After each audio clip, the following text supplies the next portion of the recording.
Je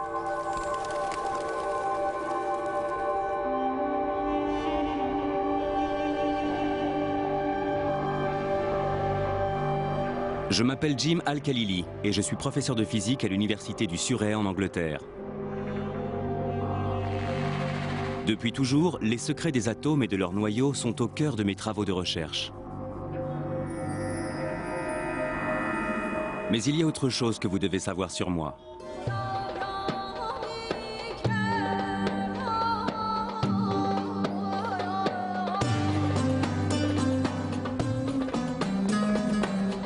Je suis né d'une mère anglaise et d'un père irakien. J'ai d'abord grandi à Bagdad avant de quitter l'Irak avec ma famille lorsque Saddam Hussein a pris le pouvoir à la fin des années 70. À cette époque, j'étais déjà passionné de science. Et plus j'avançais dans mes études, plus j'avais l'impression de me reconnaître dans la tradition scientifique occidentale, celle de Newton et d'Einstein. Pourtant, au fond de moi, je ne pouvais m'empêcher de penser que j'occultais toute une partie de mon propre héritage scientifique. Je me souviens que lorsque j'étais à l'école en Irak, on me parlait de l'âge d'or de l'islam, d'une période entre le 9e et le 12e siècle où Bagdad, Damas, Le Caire et Cordoue abritaient de grands érudits musulmans qui ont été à l'origine d'avancées scientifiques sans précédent. C'est pourquoi je veux exhumer ce passé, découvrir les grandes figures de cette période et comprendre l'importance de ce qu'ils ont apporté à la science. Certains érudits médiévaux musulmans ont-ils contribué à l'avancée de la science, au même titre que Galilée, Newton ou Einstein? Et surtout, quel lien existe-t-il entre science et islam?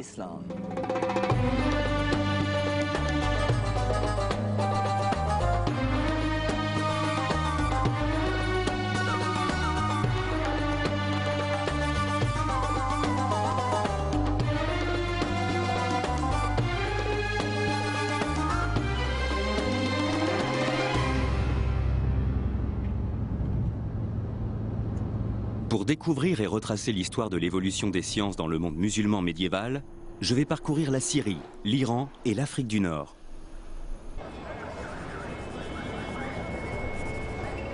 Mon périple commence dans les ruelles du Caire, la capitale égyptienne, où je prends conscience que de nombreux mots du langage scientifique actuel viennent en fait de l'arabe.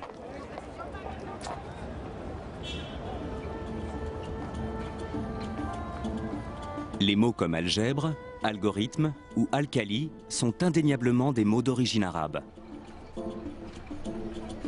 Or, ils constituent les fondements de notre science actuelle.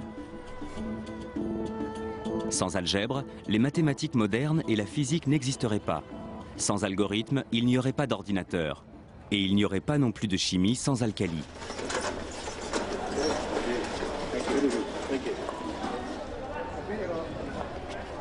Pourtant, aujourd'hui, peu de gens en Occident, y compris parmi les scientifiques, savent que ces mots sont nés à l'époque de l'islam médiéval. Mais il n'en a pas toujours été ainsi.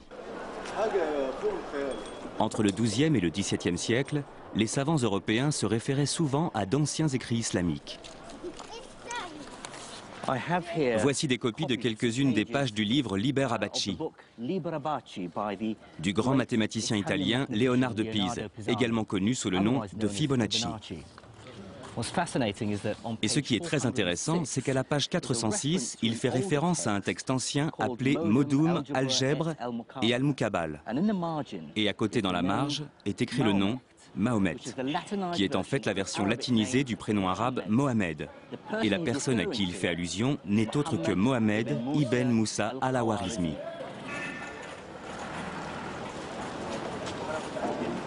En fait, dans de nombreux domaines comme la cartographie, l'optique ou la médecine, il n'est pas rare de voir apparaître des noms arabes comme celui-ci dans les textes européens du Moyen-Âge.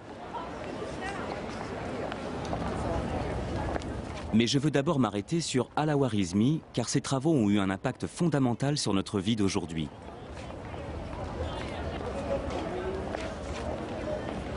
C'est en effet grâce à lui que les savants européens ont compris qu'une pratique de l'arithmétique essentiellement basée sur les chiffres romains ne mènerait à rien.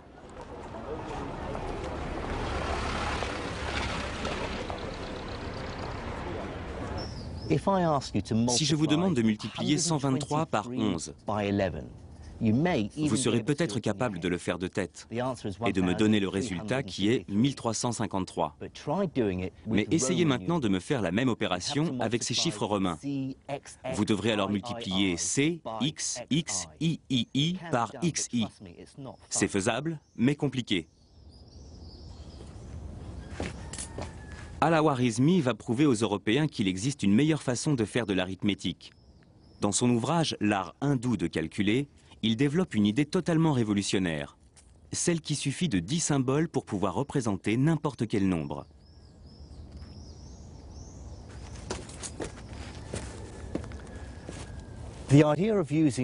Cette idée de n'utiliser que 10 symboles, les chiffres allant de 1 à 9 plus le symbole 0 pour représenter tous les nombres de 0 à l'infini, a d'abord été développée par des mathématiciens indiens aux environs du VIe siècle. Et personne ne peut nier que cette découverte fut d'une importance capitale. Je vais vous montrer. Voici la numération indo-arabe.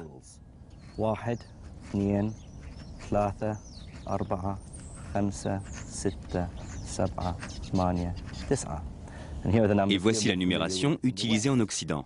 1, 2, 3, 4, 5, 6, 7, 8 et 9. On voit bien qu'il existe une certaine similitude graphique entre ces nombres, et en particulier avec le 2 et le 3 indo-arabe. Si je tourne la feuille comme ceci, on voit bien qu'il ressemble au 2 et au 3 que nous connaissons. Ce qui est révolutionnaire avec ce système numérique, c'est la façon dont il va permettre de simplifier les calculs arithmétiques. Mais Al-Khwarizmi et ses confrères ne vont pas seulement se contenter de transposer le système numérique indien en arabe. Ils vont aussi inventer la virgule décimale. Ce texte, écrit un siècle après celui de Al-Khwarizmi, est l'œuvre d'un homme connu sous le nom de Al-Uqlidisi. Dans cet ouvrage, il explique comment ce même système décimal peut être développé pour représenter non seulement des nombres entiers, mais aussi des fractions, c'est-à-dire le nombre infini de possibilités qui existent entre chaque nombre entier. Cette copie du manuscrit de Al-Uqlidisi montre comment il utilise pour la première fois la virgule décimale. Elle est symbolisée par un tiret. On lit ici les chiffres 1, 7, 9, 6, 8, et on voit un petit tiret au-dessus du 9 qui indique la séparation décimale. Le concept de virgule décimale nous est aujourd'hui si familier qu'il est difficile d'imaginer comment nos ancêtres ont pu s'en passer. Comme toutes les grandes découvertes scientifiques, elle nous semble évidente a posteriori.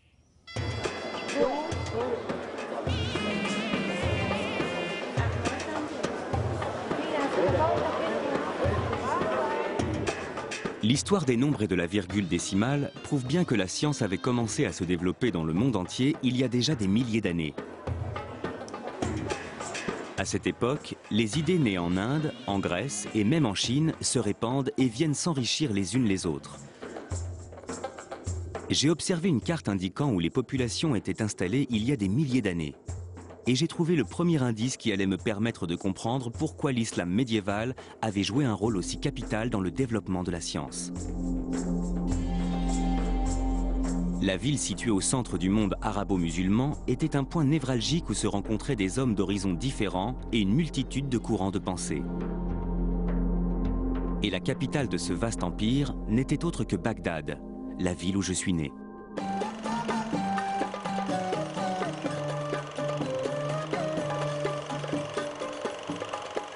Les événements qui la secouent actuellement m'empêchent d'y retourner. Mais il me reste néanmoins les vieux films des années 60 de mon cousin Faris. La Bagdad de l'époque était bien différente de celle d'aujourd'hui et de ses attentats sanglants. Il n'empêche que j'ai grandi avec la fierté d'être né dans l'une des plus grandes villes de l'âge d'or islamique.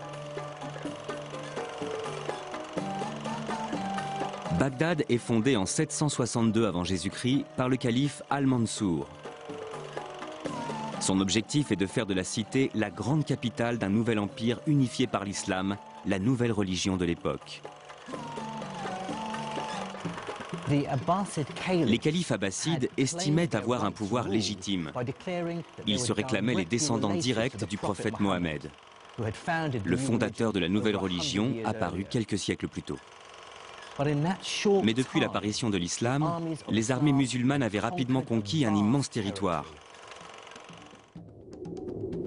D'abord confinée aux alentours de Médine, la communauté musulmane va très vite s'étendre hors des frontières de la péninsule arabique. En quelques dizaines d'années, les armées musulmanes envahissent le Levant, l'Afrique du Nord, l'Espagne et la Perse. Il ne faut surtout pas oublier qu'à l'époque, les gens étaient très croyants. Quand ils ont vu la rapidité avec laquelle les Arabes étendaient leur empire, nombre d'entre eux ont pensé que Dieu devait être de leur côté, que le Dieu des musulmans devait forcément être légitime. Donc, beaucoup se sont convertis à l'islam et ceux qui ne l'ont pas fait se sont soumis au pouvoir arabo-musulman.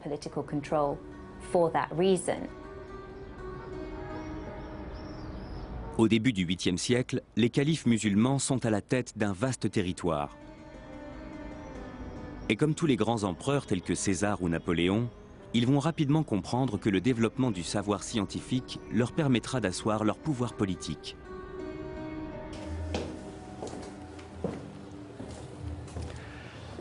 Et il y avait plusieurs raisons à cela. Il y avait d'abord des raisons pratiques. Les connaissances médicales permettaient de sauver des vies et les techniques militaires de gagner des guerres.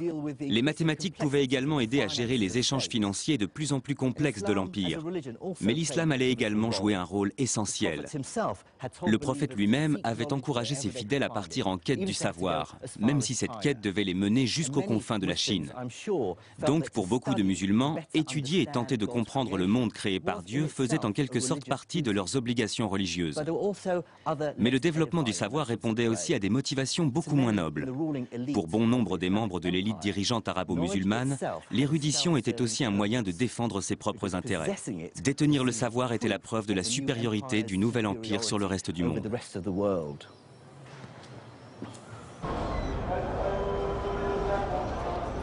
Le succès militaire et politique du nouvel empire islamique allait bientôt mettre les califes musulmans face à un problème inévitable. Comment gouverner un territoire abritant une population aussi hétéroclite? Même si la majorité de l'empire s'est convertie à l'islam, il abrite des peuples de traditions et de langues différentes, séparés par d'énormes distances.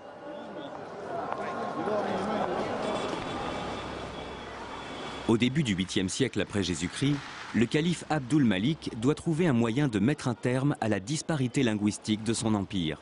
Comme toutes les grandes figures de l'empire arabo-musulman, sa religion lui interdit d'être représentée. Seuls quelques portraits datant d'une époque postérieure à son règne permettent d'avoir une idée de ce à quoi il ressemblait.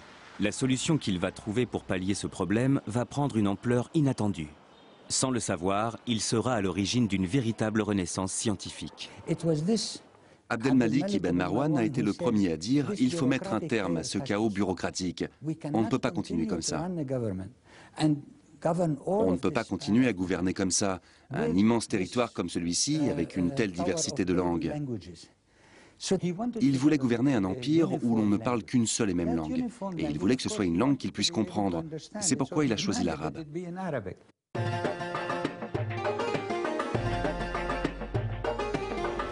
Mais le choix de l'arabe comme langue officielle de l'Empire a bien plus qu'un simple côté pratique pour l'administration.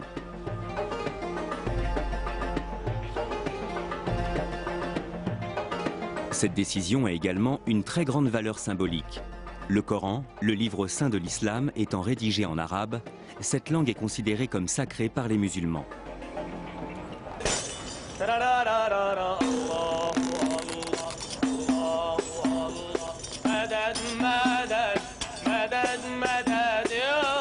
L'arabe coranique revêt un caractère si sacré que son texte est le même depuis plus de 1400 ans. En comparaison, le français a par exemple considérablement évolué en 700 ans. Aujourd'hui, un texte de François Villon ou de Rabelais serait difficilement intelligible pour un francophone, alors que n'importe quelle personne sachant lire l'arabe pourra comprendre le Coran.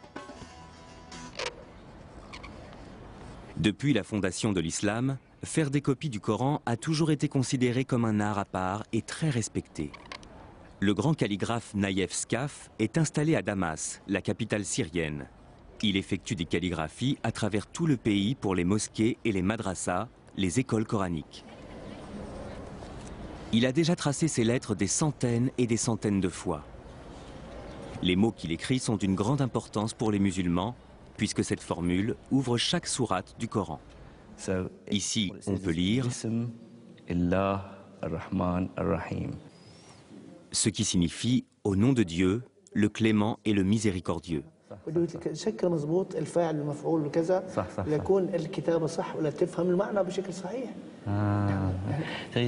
Il dit que toute la complexité de la calligraphie arabe s'est imposée à eux avec l'expansion de l'islam. Parce que du coup, les calligraphes de l'époque craignaient que le sens du texte coranique finisse par se perdre.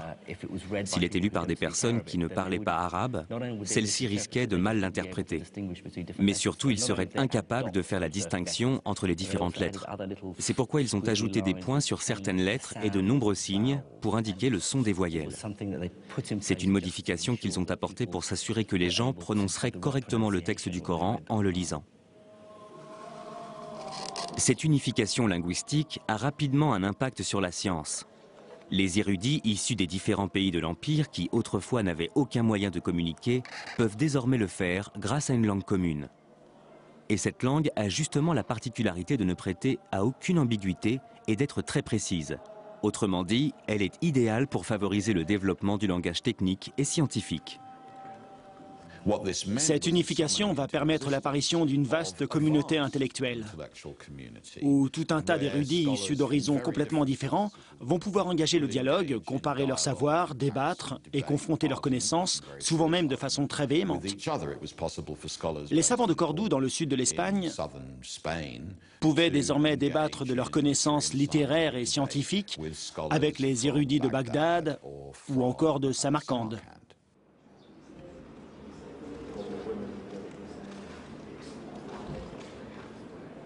Mais les érudits ne sont pas uniquement motivés par leur seul amour du savoir. La perspective de pouvoir s'enrichir va également les pousser à approfondir leurs connaissances. Au début du IXe siècle, l'élite dirigeante de l'Empire islamique investit des sommes astronomiques dans le financement d'un ambitieux projet qui va permettre à la science de faire un véritable bond en avant.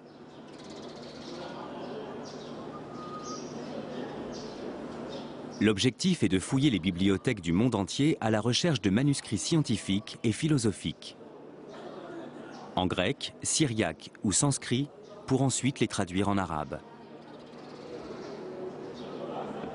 Une initiative connue dans l'histoire sous le nom de mouvement de traduction.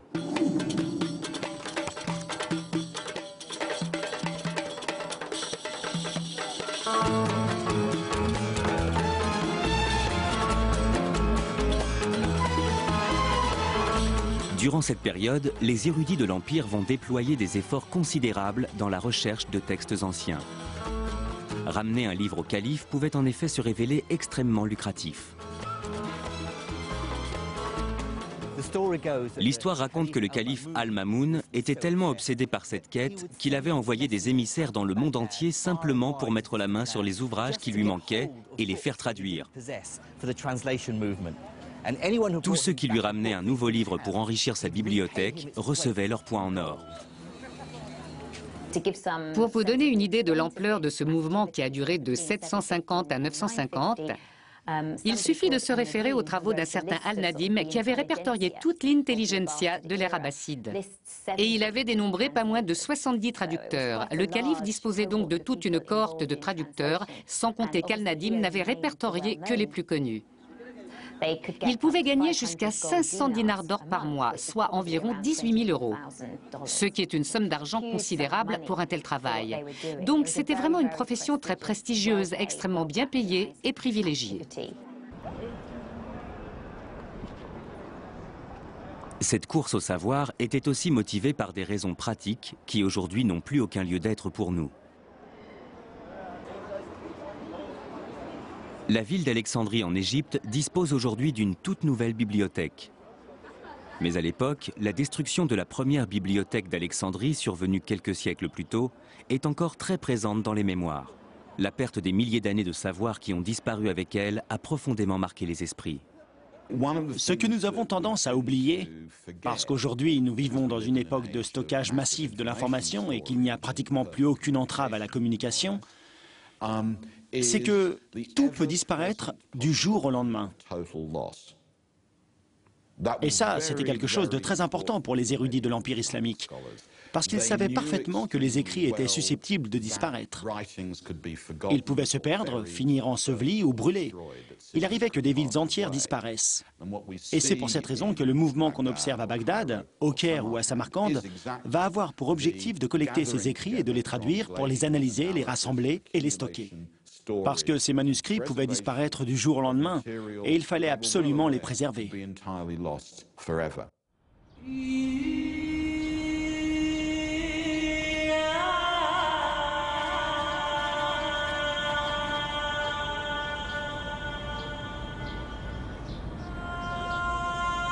S'il y a bien un savoir que tout le monde a intérêt à voir se développer dans le royaume, c'est la médecine.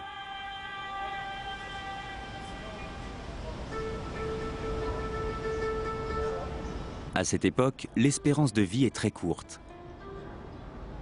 Les textes anciens prouvent que ce que nous considérons aujourd'hui comme des infections relativement bénignes se révélaient mortelles à cette époque. Face à la maladie, Dieu n'est pas seulement une source de réconfort pour les croyants. Les enseignements religieux servent aussi à rappeler qu'il ne faut jamais abandonner. Dans les hadiths, le recueil des paroles du prophète, Mohammed dit «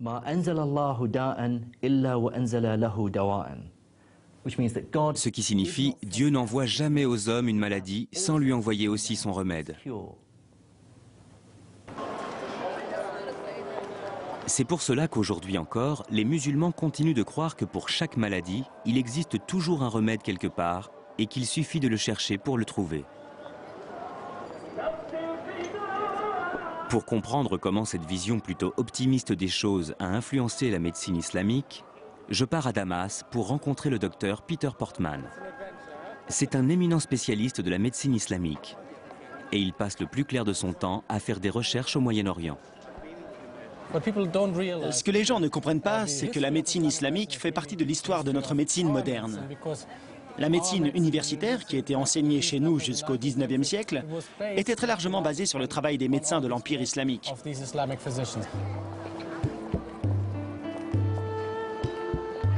La médecine islamique s'inspirait elle-même très largement de celle de la Grèce antique.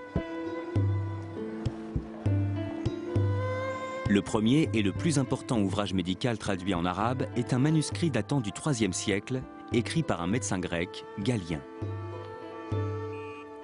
Galien pensait que pour être en bonne santé, il fallait qu'il y ait un bon équilibre entre les 4 types de fluides ou humeurs qui circulaient dans notre corps. Le moindre déséquilibre au niveau de ces fluides pouvait selon lui provoquer une maladie ou un changement d'humeur.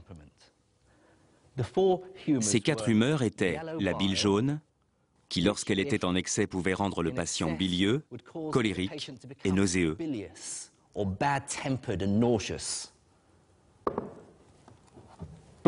Le sang, qui en trop grande quantité dans l'organisme pouvait transformer le patient en quelqu'un de sanguin, chaleureux et rouge. La bile noire, qui en excès rendait le patient léthargique, mélancolique et déprimé. Et enfin, le flegme, qui en excès rendait le patient flegmatique, apathique et dénué d'émotions. Galien pensait que la maladie était le résultat d'un déséquilibre au niveau de l'une de ses humeurs et que pour la traiter, il suffisait de débarrasser le corps de l'excès de fluide. C'est pourquoi il préconisait des traitements tels que la saignée ou l'utilisation de vomitifs pour faire régurgiter ses patients. Mais les médecins de l'Empire islamique ont conscience que les travaux de Galien et la médecine de la Grèce antique ne sont qu'une source de savoir parmi tant d'autres. Ils savent qu'il existe d'autres traditions médicales susceptibles de les aider à mieux comprendre le fonctionnement du corps humain. Certains textes arabes médiévaux font mention de sages-femmes, des sortes de guérisseuses qui vendaient des remèdes médicinaux. Une tradition qui existe encore aujourd'hui, comme le prouve cette petite boutique sur laquelle je suis tombé en me promenant dans les ruelles d'Hammamet en Tunisie. Voici Arafat Nabel. Elle vend des herbes et des épices médicinales depuis plus de 20 ans. Elle prétend posséder des remèdes pour soigner toutes sortes de maladies. Cette herbe, par exemple, ça s'appelle du chi. On prend ça contre les vers dans le ventre et pour les douleurs intestinales. On a aussi le zarnir pour les maladies de peau.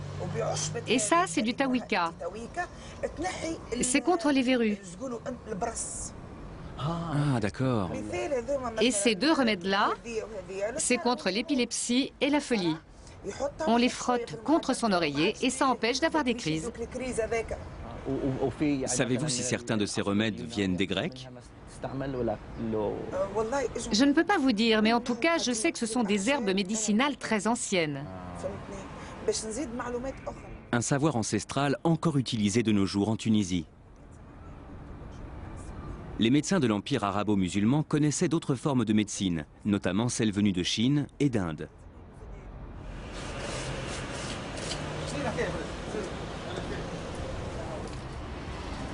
Mais une autre partie de leur savoir leur venait également de leur propre religion, l'islam, et s'inspirait des préceptes du Coran ou des hadiths, le recueil relatant les paroles et les actes du prophète. Dans une librairie de monastir, en Tunisie, j'ai trouvé un exemplaire d'un livre très connu que l'on peut se procurer encore aujourd'hui sans aucune difficulté dans tout le monde musulman. Ce livre s'appelle « La médecine du prophète ». C'est un livre très ancien puisque son auteur est né entre 691 et 751 du calendrier musulman, ce qui correspond pour nous au XIVe siècle. Voici un passage très intéressant sur la peste.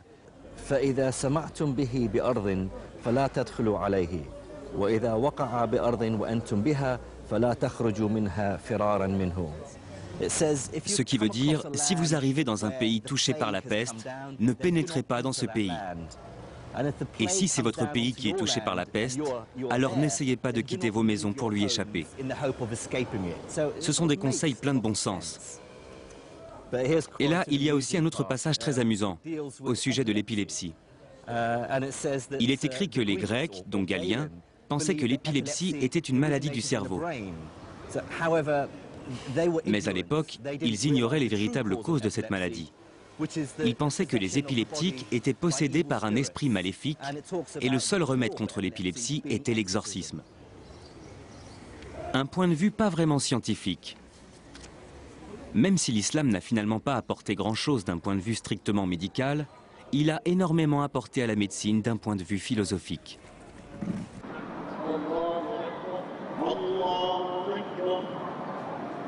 L'islam est une religion qui repose essentiellement sur le concept de la compassion envers autrui.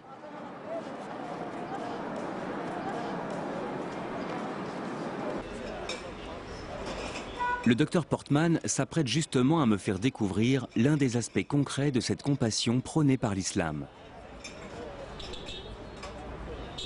Voici l'ancien hôpital Nour al-Din de Damas.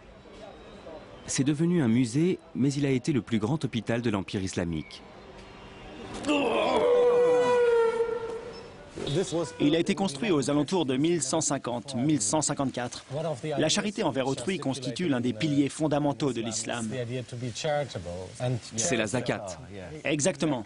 C'est l'obligation de faire l'aumône et de venir en aide aux pauvres, et donc les souverains ou ceux qui avaient beaucoup d'argent pouvaient être très généreux, très charitables et faire construire un magnifique hôpital comme celui-ci. À l'intérieur de ces hôpitaux, les musulmans faisaient preuve d'une grande tolérance religieuse, ce qui peut sembler normal dans notre société laïque actuelle, mais qui ne l'était pas forcément à l'époque. L'hôpital était ouvert à toutes les communautés, donc on y trouvait des musulmans bien sûr, mais aussi des juifs et des chrétiens, ou même des gens d'autres confessions, aussi bien parmi les patients que les praticiens. Un chrétien pouvait étudier avec un musulman pouvait désigner un juif comme son meilleur étudiant. La médecine qui se pratiquait ici était au-dessus de la religion. Il y avait combien de médecins ? Ça dépend des hôpitaux, mais celui-ci, il devait y avoir entre 24 et 28 médecins. Ils faisaient leurs visites et leurs prescriptions le matin. Les choses n'ont pas changé depuis. Grâce au mouvement de traduction, les médecins de l'Empire islamique disposaient désormais de nouveaux traitements originaires d'Inde ou de Chine. L'utilisation croissante de ces nouveaux remèdes venus du monde entier va peu à peu donner naissance à une nouvelle activité dans les hôpitaux. la pharmacie. Avoir une pharmacie dans les murs de l'hôpital, c'était totalement nouveau. Avoir tout sur place comme ça, oui, c'était entièrement nouveau. Et ce qui était intéressant concernant la pharmacopée, c'est que des villes comme Bagdad ou Damas se trouvaient au carrefour de plusieurs cultures. Donc un tas de nouvelles choses vont faire leur apparition, comme le musc, le marub, mais aussi des remèdes venus d'Inde, une sorte de médicament miracle à la fois contre les maux de tête, la mauvaise haleine, mais aussi les problèmes d'appétit sexuel. Ça soignait les maux de tête, ça rafraîchissait la laine. Oui, et c'était bon pour... Ça servait de dentifrice, d'excitant et d'analgésique. Du tout en un. Impressionnant. Peter me fait ensuite découvrir un aspect beaucoup moins pittoresque de la médecine arabe, la chirurgie. Il y a ici une magnifique illustration. Ce serait la première illustration anatomique de l'histoire de la médecine. Comme vous le voyez ici, on peut lire Adala, ce qui veut dire muscle. Les différents muscles qui font bouger les paupières. À cette époque, on savait que des muscles contrôlaient Tout à fait. le cristallin. Et aussi les mouvements des paupières. Il y a aussi d'autres choses très intéressantes. Il y a des instruments d'ophtalmologie, comme par exemple ce petit crochet, utilisé pour soulever la paupière. C'était très utile aux médecins. Bien que ces instruments puissent sembler barbares, la médecine arabe est à l'époque très avancée dans la chirurgie de l'œil. L'un des grands progrès de la médecine islamique est notamment le perfectionnement d'un ancien traitement contre la cataracte, la technique d'abaissement du cristallin. Une méthode dont le taux de réussite dépasse les 60%. Sur un sujet vivant, la cornée serait plus claire et on verrait distinctement une masse opaque derrière la pupille. Pour mieux comprendre en quoi consistait cette opération, j'ai demandé au chirurgien ophtalmologique Vic Sharma de m'apporter quelques explications. La cataracte est une maladie du cristallin de l'œil qui se trouve derrière la pupille. Avec l'âge, le cristallin devient de plus en plus opaque. Et c'est cette opacification du cristallin qu'on appelle cataracte. J'ai amené avec moi une reproduction du couteau qu'on utilisait autrefois pour pratiquer cette opération, ainsi qu'un ouvrage écrit par Al-Boucassis. C'était un grand chirurgien arabe du Xe siècle, plus connu sous le nom d'Al-Zawahiri. Il faut prendre l'aiguille à cataracte dans la main droite pour opérer l'œil gauche et vice-versa. Puis enfoncer fermement l'aiguille avec un mouvement rotatif jusqu'à ce qu'elle pénètre dans le blanc de l'œil et qu'on ait l'impression d'avoir atteint une sorte de cavité. Il explique comment déplacer. Exactement. Montrez-nous ce que ça donne en pratique. On va essayer. Ce qu'ils faisaient, c'est qu'ils enfonçaient l'aiguille dans le blanc de l'œil par le côté à la périphérie de la cornée. Et ensuite, on faisait un mouvement de bascule pour faire céder les ligaments du cristallin et ainsi le faire sortir de la pupille pour permettre à la lumière d'entrer de nouveau dans la pupille et améliorer la vision du patient. Après, il y a un problème de mise au point? Forcément, puisqu'il n'y a plus de cristallin. C'est le gros inconvénient de cette technique. Plus tard, les gens ont compensé ça avec des lunettes. Que pensez-vous de l'efficacité et de la modernité de cette méthode? Ils avaient pris la bonne direction. Ils étaient sur la bonne voie puisqu'ils avaient eu l'idée de retirer le cristallin cataracté de l'axe visuel. Ils avaient compris l'anatomie de l'œil et ils avaient compris que le cristallin se trouvait derrière la pupille, que son opacification était à l'origine de la perte de la vision et que donc il fallait le retirer. D'ailleurs, la technique sert toujours. Cette méthode est encore utilisée aujourd'hui dans certaines parties du monde.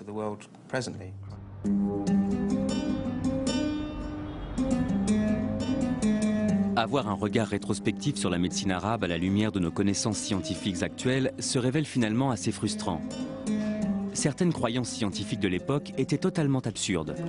Mais d'un autre côté, les érudits musulmans avaient une approche scientifique à la fois logique et systématique, ce qui était totalement remarquable pour l'époque et prouve bien qu'ils étaient en avance sur leur temps. Un érudit musulman, plus que tout autre, incarne à lui seul ce lien étroit entre religion et science. Ibn Sina. Mais il est plus connu en Occident sous le nom d'Avicenne. Ce scientifique pluridisciplinaire faisait partie du cercle intellectuel et mondain de la cour. En 1025, il écrit une encyclopédie intitulée Al-Qanun fil Tibb, le canon de la médecine. Dans cet ouvrage, Avicenne reprend et développe toutes les connaissances de ses prédécesseurs, de la Grèce antique, en passant par l'Inde. D'un point de vue historique, quelle est la place de ce livre? C'est un ouvrage capital. Peu de textes ont eu une telle importance historique. C'est une encyclopédie qui va venir balayer tout le reste pour rapidement devenir un ouvrage de référence qui va supplanter bon nombre d'autres textes. Si bien que certains vont même s'en plaindre en disant « il est tellement bien organisé et tellement accessible » que plus personne ne lit les textes grecs ou leurs traductions. Voici le premier livre, la première partie qu'on appelle Al-Kulliyat. Ce sont les principes généraux, ça traite du fonctionnement du corps humain et des maladies en général. Le deuxième livre détaille toutes les maladies, de la tête aux pieds. Il décrit toutes les maladies de haut en bas. Il commence avec les pathologies de la tête, puis il descend progressivement avec les maladies des yeux, des oreilles, du nez, de la bouche, et ainsi de suite pour finir avec tout ce qui touche les organes sexuels. À première vue, l'objectif des 3 volumes de cette encyclopédie médicale est très ambitieux. Avicenne tente de répertorier les éléments de diagnostic et les traitements pour des maladies aussi diverses que la dépression, la méningite ou la petite vérole.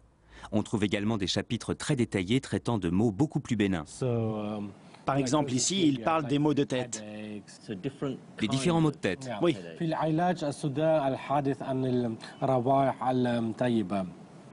Là, il est question des maux de tête causés par les odeurs, les parfums. Là, il parle aussi de ceux liés à l'alcool. Oui, et aussi des maux de tête causés par le sexe. C'est vrai? Personnellement, ça ne m'est jamais arrivé, mais bon, on ne sait jamais.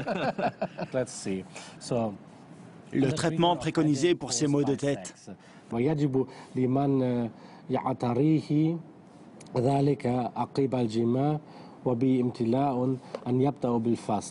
Ce qui veut dire, si quelqu'un souffre de maux de tête, après avoir eu des relations sexuelles, et qu'il ressent une sensation de satiété sexuelle, c'est-à-dire qu'il a en quelque sorte abusé du sexe, il faut en premier ressort pratiquer une phlébotomie, c'est-à-dire une saignée, et ensuite une purge. Dans ce cas, il faut pratiquer les deux, la saignée et la purge. Nombre de ces traitements semblent complètement absurdes. Ils n'ont rien à voir avec la médecine moderne. Non, pas vraiment. Pendant combien de temps les gens ont continué à croire tout ça? Les idées fondamentales contenues dans cet ouvrage sur le fonctionnement du corps humain sont restées les mêmes jusqu'au début du 19e siècle. Il y a eu des avancées dans certains domaines, mais les fondements sont restés les mêmes. Ce n'est qu'après qu'il y a eu un véritable changement avec la découverte des bactéries et des virus. Ce n'est qu'après 1850 que la médecine a véritablement pris un nouveau tournant. Le canon de la médecine d'Avicenne marque néanmoins une étape fondamentale dans l'histoire de la médecine. Même si la majeure partie des connaissances médicales regroupées dans cette encyclopédie sont totalement fausses, c'est le premier ouvrage à répertorier toutes les connaissances de l'époque pour les rassembler et les organiser en un seul et même recueil. Le canon d'Avicenne était donc une base de référence que les générations futures n'auraient plus qu'à réécrire.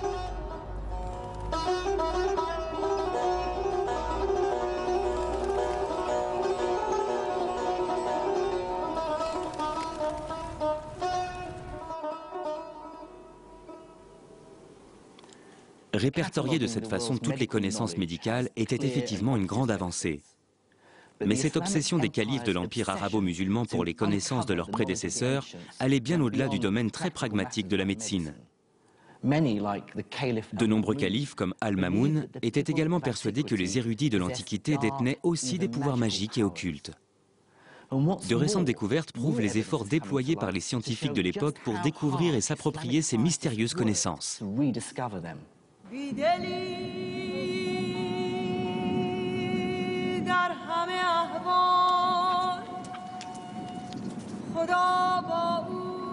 Pour retrouver leurs traces, je dois me rendre dans les dunes arides du désert du Sahara en Égypte.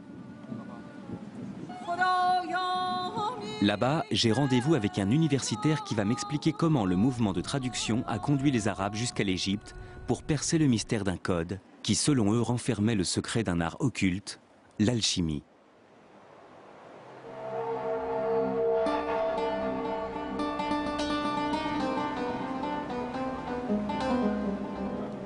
Nous sommes à Saqqara, une ancienne nécropole datant de l'époque pharaonique. Le site s'étend sur plus de 5 hectares et abrite toute une série de chambres funéraires et de pyramides à degrés dont la construction remonte à 3 millénaires avant Jésus-Christ. Ces pyramides font partie des constructions de pierre les plus vieilles du monde. Mon guide est l'archéologue Okasha Eldali. Et ce qu'il est sur le point de me révéler restera bel et bien la plus étonnante découverte de mon périple.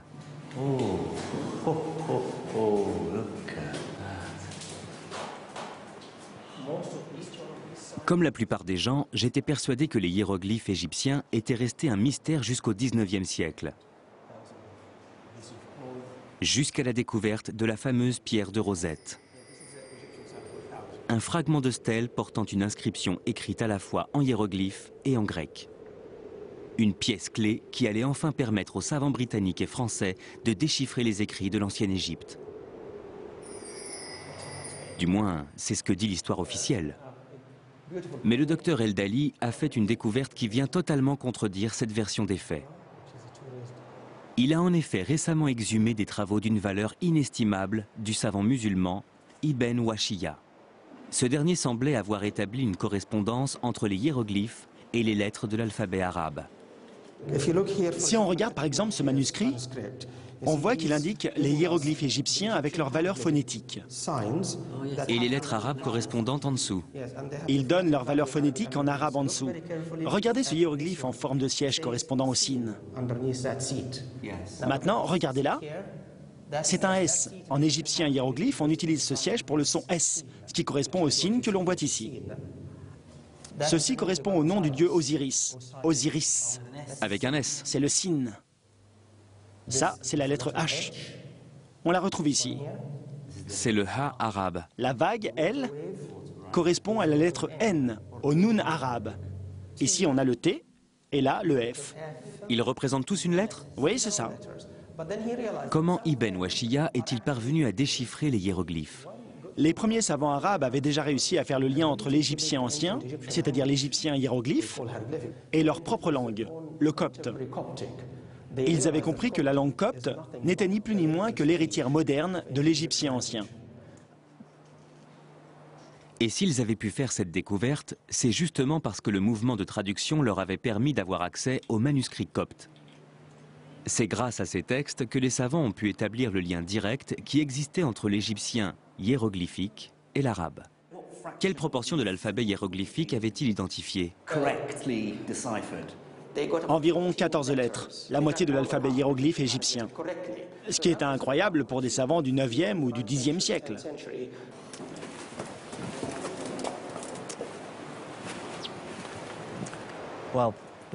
C'est l'une des découvertes les plus incroyables que j'ai faites depuis le début de cette aventure.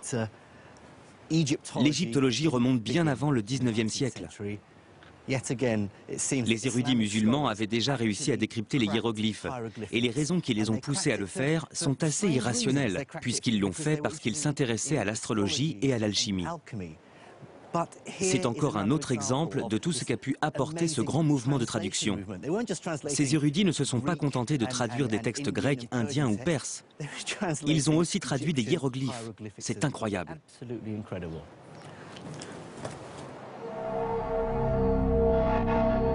Malheureusement pour le calife Al-Mamoun, la traduction des hiéroglyphes n'a permis de révéler aucun des secrets de l'alchimie. Mais cette découverte prouve bien l'insatiable curiosité que les savants de l'époque nourrissaient pour le monde qui les entourait. Leur seul objectif était de s'enrichir du savoir des autres cultures, quelles qu'elles soient, sans aucun a priori religieux ou racial. La plupart des traditions intellectuelles, y compris la nôtre, ont tendance à faire tout leur possible pour supplanter les autres. Alors qu'ici, c'est l'exemple même d'une volonté acharnée, presque incompréhensible, de devenir une sorte d'importateur net du produit intellectuel, ce qui est un véritable exemple dans l'histoire des sciences.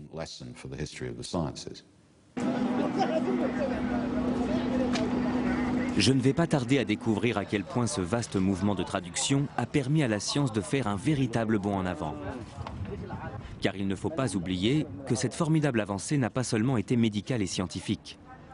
Bagdad, la capitale de ce vaste et puissant empire, allait bientôt devenir une cité florissante et multiculturelle.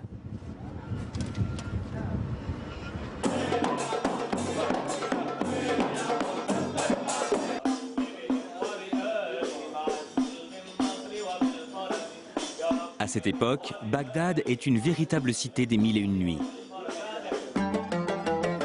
C'est l'époque des puissants et bienfaisants califes, des tapis volants et des grandes odyssées. Mais aussi celle des conteurs et d'un véritable âge d'or architectural et artistique.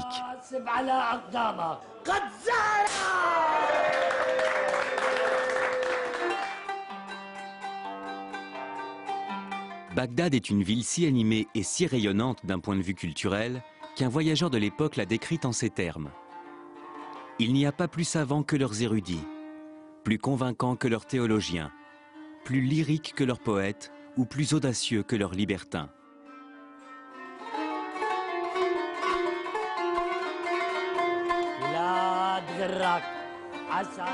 L'empire arabo-musulman et sa capitale Bagdad abrite alors une civilisation au rayonnement culturel sans pareil.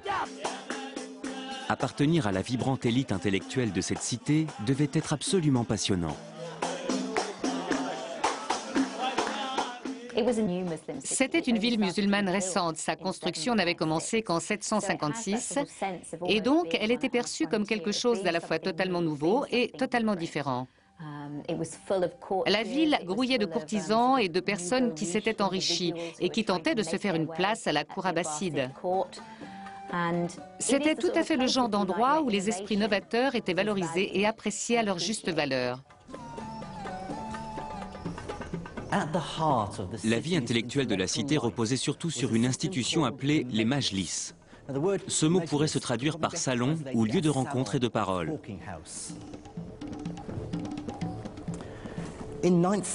Dans la Bagdad du IXe siècle, l'élite de la ville, c'est-à-dire le calife, ses courtisans, les généraux et l'aristocratie organisaient des réunions.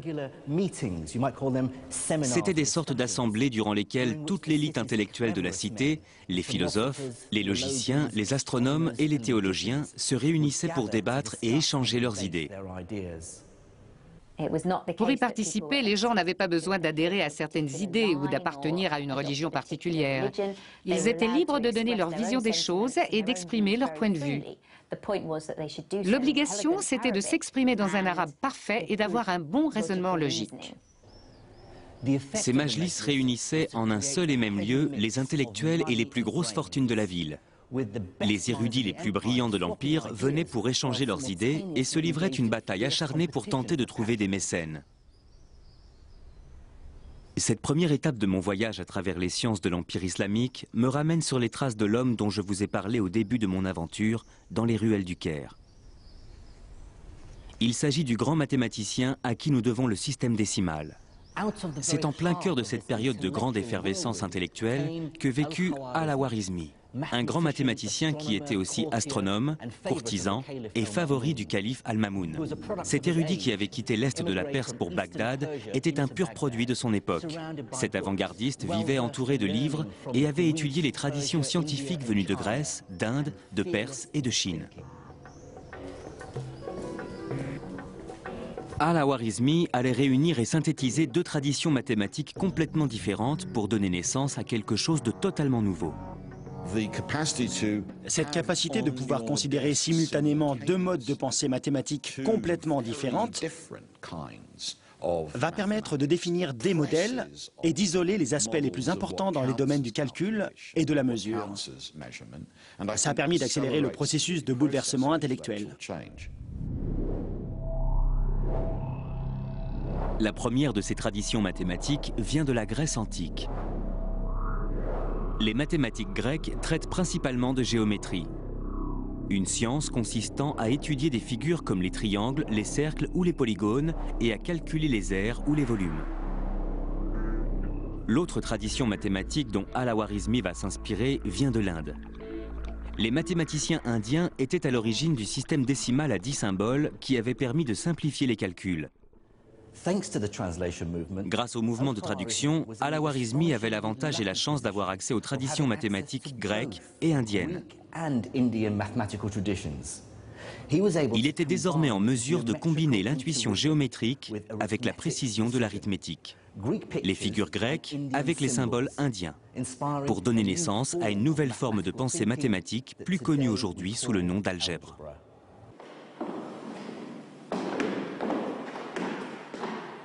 Étant moi-même physicien, j'ai passé ma vie à faire de l'algèbre, et je ne peux que reconnaître son importance dans tous les domaines scientifiques, même si c'est une notion qui peut sembler étrange.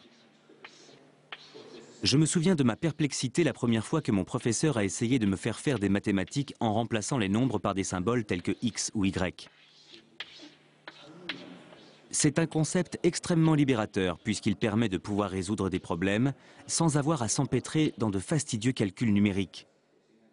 Nous sommes en présence d'un manuscrit d'une valeur inestimable intitulé Kitab Al-Khwarizmi, le livre d'Al-Khwarizmi. Le professeur Ian Stewart a passé presque toute sa vie à étudier l'algèbre. Ensemble, nous consultons une ancienne copie du livre où Al-Khwarizmi évoque pour la première fois la notion d'algèbre.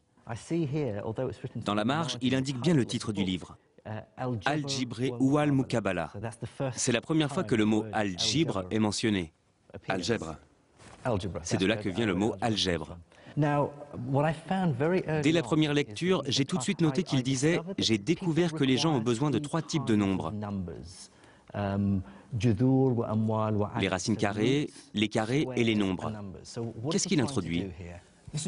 Il parle d'équations du second degré à une inconnue avec x et x au carré. C'est bien de l'algèbre. Il pose les bases d'une méthode pour résoudre des équations de façon algébrique.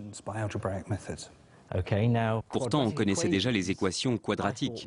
On savait déjà résoudre ces équations à l'époque des Babyloniens, bien avant Al-Khwarizmi. Qu'y a-t-il de vraiment nouveau là-dedans ? La façon dont Al-Khwarizmi envisage les choses. Pour lui, la racine carrée et le carré sont des objets à part entière. Il ne les considère pas uniquement comme des nombres qu'il faut essayer de déterminer, mais comme des procédés qu'il faut appliquer. La théorie d'Al-Khwarizmi, c'est que pour obtenir le carré d'un nombre, il faut multiplier ce nombre par lui-même. Et ce principe est vrai, quel que soit le nombre. Si c'est 5, 5 fois 5 égale 25. Si c'est 3, on fait 3 fois 3. Autrement dit, il donne une formule que l'on appelle aujourd'hui algorithme grâce à lui. Oui, le mot algorithme nous vient d'Al-Khwarizmi. C'est encore un autre mot qui nous vient de lui. Il parle justement de cette formule à la page suivante. On multiplie la racine carrée d'un nombre, on divise le résultat par 2 et on le multiplie par lui-même. Ensuite, on l'ajoute à l'autre nombre et on extrait sa racine carrée. C'est un algorithme ? Oui. Et c'est là toute la nouveauté. Ceux qui s'étaient penchés sur le sujet avant lui auraient plutôt dit quelque chose du genre « Prenez la moitié de 10, donc 5, mettez 5 au carré, ça donne 25. » Ou avec un autre exemple, prenez la moitié de 12, qui est 6, mettez 6 au carré, ce qui fait 36. Ils auraient continué comme ça, ainsi de suite, avec des nombres différents. Et il aurait fallu déduire soi-même la formule à chaque nouvel exemple. C'est pas ce qu'il fait. Exact. Lui dit, prenez la moitié de la racine carrée, divisez-la par 2, quelle que soit la racine. La moitié de la racine carrée devient un objet. Si la racine carrée est un objet, la demi-racine carrée l'est aussi. Pas besoin de savoir à quel nombre ça correspond. Tout à fait. Vous savez que vous devez la mettre au carré. Ça suffit, peu importe le nombre que vous devez mettre au carré. On élimine de façon temporaire le lien qui peut exister avec des nombres spécifiques et on manipule ces nouveaux objets en tant que tels, selon les règles qu'il établit dans son livre. Ce n'est qu'ensuite que les nombres représentés par ces objets dans le problème que vous avez posé apparaîtront comme par miracle à la fin et que vous obtiendrez par exemple comme résultat x égale 3. Dans quelle mesure la réflexion d'Al-Khwarizmi a vraiment été révolutionnaire ? Il a rendu possible l'existence de l'algèbre en tant qu'objet, et non pas comme une simple méthode qui permet de trouver des nombres. Le moins intéressant dans un calcul algébrique, c'est quand à la fin on découvre que x égale 3. C'est la façon d'obtenir ce résultat qui compte. S'il y avait une méthode pour chaque problème, ou une méthode différente pour chaque problème, ce ne serait pas plus intéressant, ça n'aurait pas de sens. Il existe une série de principes généraux, et si vous comprenez ces formules de base, alors vous avez tout compris à l'algèbre.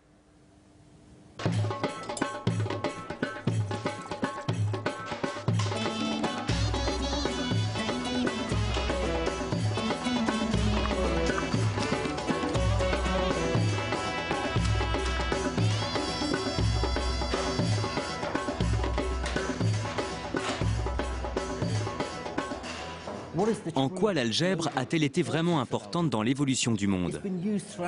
Elle a permis de résoudre toutes sortes de problèmes à travers les âges. Soit m, la masse d'un boulet de canon, et d, la distance qu'elle doit parcourir. Vous pouvez utiliser l'algèbre pour calculer le meilleur angle pour pointer le canon. Ces connaissances pouvaient permettre de gagner une guerre. Soit c, la vitesse de la lumière, et m, la variation de la masse d'un noyau d'atomes. Calculez ensuite l'énergie dégagée à l'aide de la formule algébrique suivante.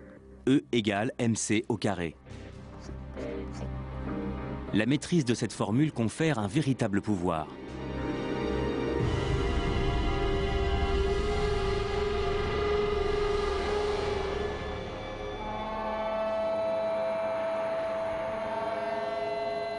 L'algèbre a contribué à créer le monde dans lequel nous vivons.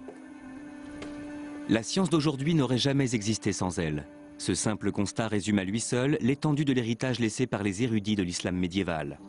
Ils ont exhumé les connaissances scientifiques de la Grèce antique et de l'Inde pour les conjuguer et les développer. De la même façon, notre médecine moderne doit beaucoup aux recherches menées par les médecins de l'ancien empire islamique. Je crois que l'histoire de cette formidable évolution scientifique survenue au cours du 8e et du 9e siècle a beaucoup plus à nous apprendre que n'importe quelle autre découverte. À elle seule, elle nous prouve que le langage de la science est universel.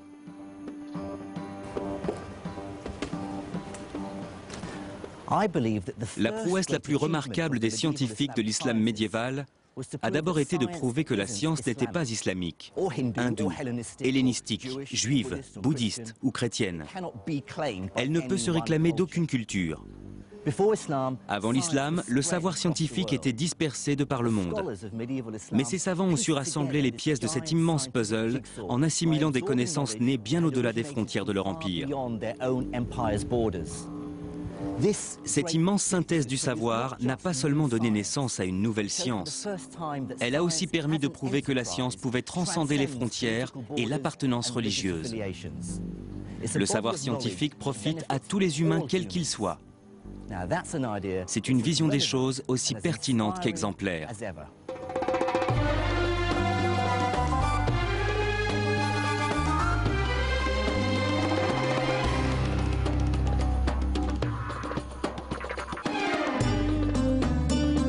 Dans la prochaine étape de mon voyage, je tenterai de comprendre comment l'Empire islamique a vu naître l'une des plus grandes découvertes de l'histoire. Je vous dévoilerai comment les mathématiques et l'expérimentation se sont rencontrées au cours de la révolution industrielle qu'a connue l'Empire islamique. Et je me rendrai au Caire où je découvrirai comment ces idées ont donné naissance au monde technologique et scientifique d'aujourd'hui.